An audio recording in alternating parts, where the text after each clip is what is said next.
This video is designed to help my algebra students with section 3-7 of our textbook, which is on solving absolute value inequalities. I'm calling this the first of several videos.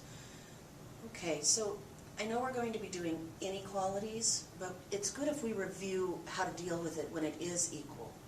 So if I say that the absolute value of x is 4, do you all remember that that means x could be 4 or negative 4? Because 4 is a distance of 4 from 0, and negative 4 is a distance of 4 from 0. On this one, if the absolute value of x is 0, then the only choice is x is 0. That one has one unique solution. And here on the third one, when I say that the absolute value of x is equal to negative 3, can an absolute value be negative? Remember that absolute value is representing distance. Is distance ever negative? No. So this one has no solution.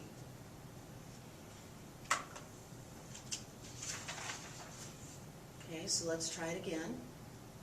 If the absolute value of x is 7, what's x? It's 7 or negative 7. So now, let's look at this. I have the absolute value of x minus 3 being less than 7. So that means that x minus 3 can be less than 7, or x minus 3 can be compared to negative 7.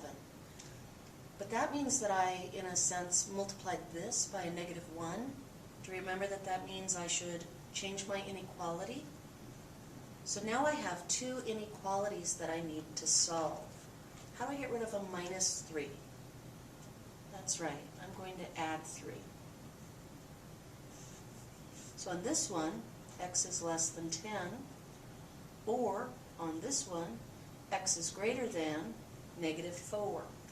And now because I have the inequalities, remember we need to draw a number line.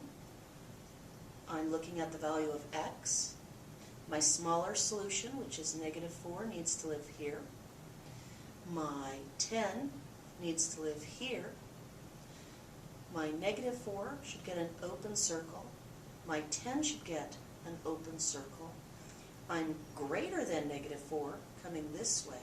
I'm less than 10 going this way. So I actually made a mistake in my guess. This isn't an or, this is an and. Because the graph overlaps. So let's look at number 6. Now this one's a little bit different. My inequalities, okay, have to be comparing to the absolute value. And the problem is my absolute value isn't by itself right now. So before I can create my two separate inequalities to solve like I did here, I have to get rid of this 4 first, because the absolute value symbols have to be alone. So first of all, to get rid of the plus 4, I'm going to minus 4 from both sides. So now I'm comparing the absolute value of x to 8, and it needs to be less than or equal to. Just like I wrote the two inequalities up above, I'm going to do the same thing here. So x is less than or equal to 8. Excuse me. X is less than or equal to 8. And then I also need to compare the x to negative 8. But because of the negative, I'm going to take my inequality symbol and flip it around. Now there's no solving to do. My x is already alone. So all I'm required to do at this point is to graph it.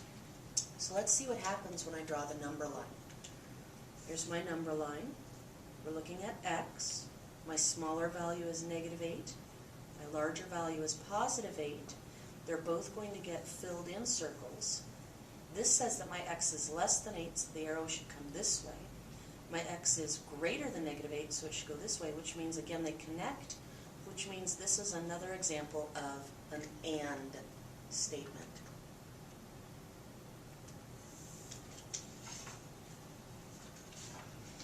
Here's 4 problems for you to try. I want you to do the absolute value of x minus 4 is less than 3. The absolute value of x plus 7 is less than 5. The the absolute value of x plus 8 is less than or equal to 20. Remember, you have to get the absolute value alone before you can write the two inequalities. And on number 4, the absolute value of x minus 7 is less than or equal to 20. Again, make sure you get the absolute value alone before you write the two inequalities to solve.